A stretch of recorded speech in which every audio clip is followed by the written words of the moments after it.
Hello guys. तो ये जो वीडियो है वो उन लोगों के लिए है जिन्होंने इस साल जो है वो एसएससी का जूनियर हिंदी ट्रांसलेटर का फॉर्म भरा है, जिसको अब कंबाइंड हिंदी ट्रांसलेटर कहा जाता है।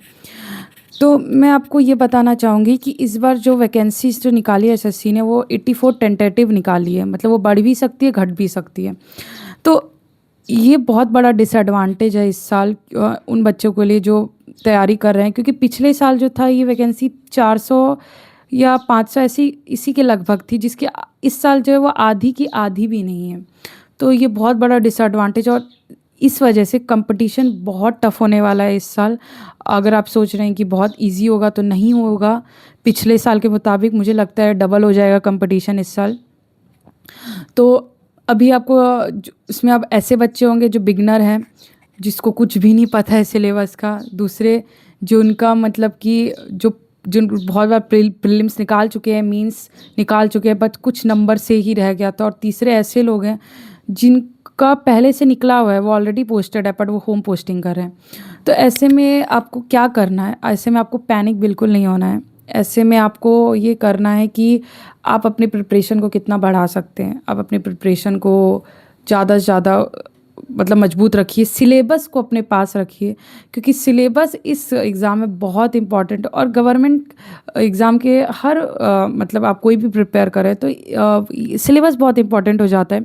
तो इसमें क्या है कि आपका कंसेप्ट जो है वो क्लियर होना चाहिए, क्योंकि पिछले साल जो एग्ज़ाम आया था वो कम्प्लीटली चेंज था। आपने देखा होगा कि 2025 तक जो टीसीएस ले रहा था एग्ज़ाम, लेकिन 2024 तक टीसीएस ले रहा था, सॉरी 2024 तक टीसीएस एग्ज़ाम ले रहा था, लेकिन 2025 में जो एग्ज़ाम पैटर्न था बिल्कुल चेंज था। आपने देखा कि अब डायरेक्ट नहीं पूछ रहे हैं संज्ञा क्या है, सर्वनाम क्या है, कितने भेद होते हैं, ये सब नहीं पूछ रहा था। बहुत कंसेप्ट वाइज क्वेश्चन पूछ रहा था पिछले साल। आपने ये जिसने भी पिछले साल एग्ज़ाम दिया होगा उन्होंने नोटिस किया होगा कि अगर आपका कंसेप्ट इंग्लिश और हिंदी दोनों में, इंग्लिश ग्रामर और हिंदी ग्रामर दोनों में अगर आपका बहुत मजबूत है, तो आप ये एग्ज़ाम को प्रीलिम्स जो है वो क्लियर कर सकते हैं। तो मैं यही कहना चाहूँगी कि आप अपना इंग्लिश ग्रामर और हिंदी ग्रामर दोनों बहुत स्ट्रॉन्ग रखिए, क्योंकि अगर आपको दोनों में अगर कंसेप्ट अगर नहीं है पता है, तो भाई ऑब्जेक्टिव में बहुत मुश्किल हो जाएगा आपको एग्ज़ाम, मतलब वो चूज़ करना, क्योंकि बहुत कंसेप्ट बेस्ड क्वेश्चन आ रहे हैं। आप एकदम ऐसे नहीं जा सकते विद ऊपर ऊपर पढ़े हुए। और दूसरी बात ये है कि आप कितना स्कोर करिए। देखिए, दो पेपर होते हैं इसमें, पेपर 1 और पेपर 2। तो पेपर 2 जो है वो सब्जेक्टिव होता है, जिसमें आपको ऐसे और ट्रांसलेशन करना होता है, जो कि हाईली सब्जेक्टिव है। तो ये बहुत अनसर्टेन हो जाता है, क्योंकि ये 100% आप पे डिपेंड नहीं करता है, एग्जामिनर पे भी डिपेंड करता है, उसको कैसा लगा आपका ऐसे, ट्रांसलेशन कैसा लगा, और कुछ कुछ लक फैक्टर भी होता है। लेकिन जो पेपर 1 है वो बहुत ज़्यादा कम्प्लीटली आपके ऊपर डिपेंड करता है, क्योंकि वो ऑब्जेक्टिव रहता है। अगर आप 100 क्वेश्चन भी सही बना रहे हो तो आपको 100 क्वेश्चन भी सही हो जाएंगे, तो ऐसा रहता है। तो मैं यही कहूँगी कि आप पेपर 1 में आप किसी भी कैटेगरी के हों, आप जो है वो 200 में, पेपर 1 में 200 में से 150 प्लस स्कोर करिए, क्योंकि 150 तो बेयर मिनिमम है, क्योंकि 84 ही वैकेंसीज़ है। तो आपको अगर उसमें लाना है अपना नाम, तो इतना तो आपको करना होगा, क्योंकि कंपटीशन हाई होने वाला है।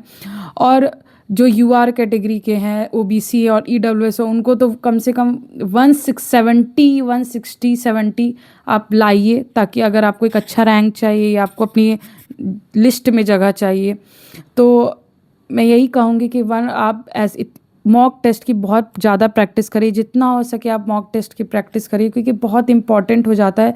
इस एग्ज़ाम में दो ही चीज़ सबसे ज़्यादा इंपॉर्टेंट है, एक आपका कंसेप्ट कितना क्लियर है, और दूसरा आपने कितना प्रैक्टिस किया मॉक टेस्ट का। जितना आप मॉक टेस्ट में प्रैक्टिस करेंगे, उतना आप गलती करेंगे, उतना आप फिर सीखेंगे कि क्या बोलते, कहाँ मेरी गलती हुई, कहाँ मुझे कंसेप्ट नहीं आ रहा है। जैसे अभी मैं अगर एक मॉक टेस्ट दे रही हूँ और उसमें मेरा गलती हो गया कि ये कौन सी संधि है। अब 4 ऑप्शन हुआ, जैसे कोई भी संधि बताता है कि संधि है, तो गुण संधि है, यन संधि है, ये सब जो क्वेश्चन है, ये सब आपके अगर गलत हो रहे हैं तो मीन्स आपका ग्रामर स्ट्रॉन्ग नहीं है हिंदी का।